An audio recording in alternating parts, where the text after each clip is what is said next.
Okay, welcome back to Car Stuff. Quick little update on the MG.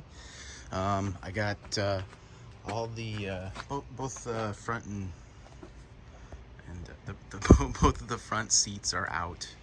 They were already loose, and then I removed the back bench and vacuumed out all of the crap. There was so much rust and mouse bedding crap in there, and it's all vacuumed out. And I managed to get the driver's side door open. It opens from inside, but it does not open from the outside. Something going on with the handle. I'm not 100% sure. And then the trunk, I got this thing all vacuumed out, and I got the side trim pieces removed as well. For what I plan on doing in this car, they won't fit again, so it doesn't matter if they're in there or not.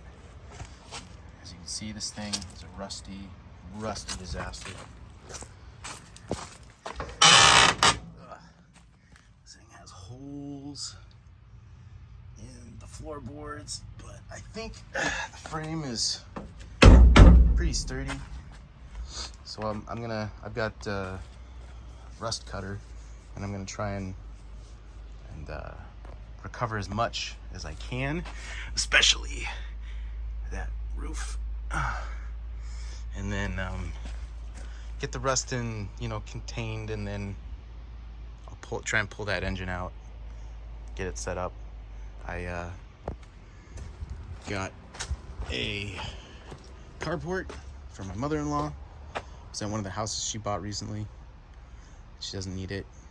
It's one of the Harbor Freight 10x17 carports, so at some point I'm gonna set that up on this concrete pad.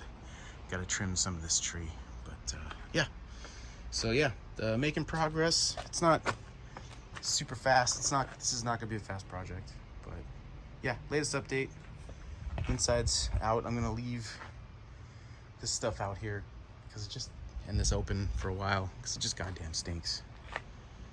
And then I'll pull that out at some point too, and I guess store it in the carport somewhere. I'm trying to figure something out, but yeah. So that's this is Jesse with Carp Stuff. Latest update on the MG. Thanks. Bye.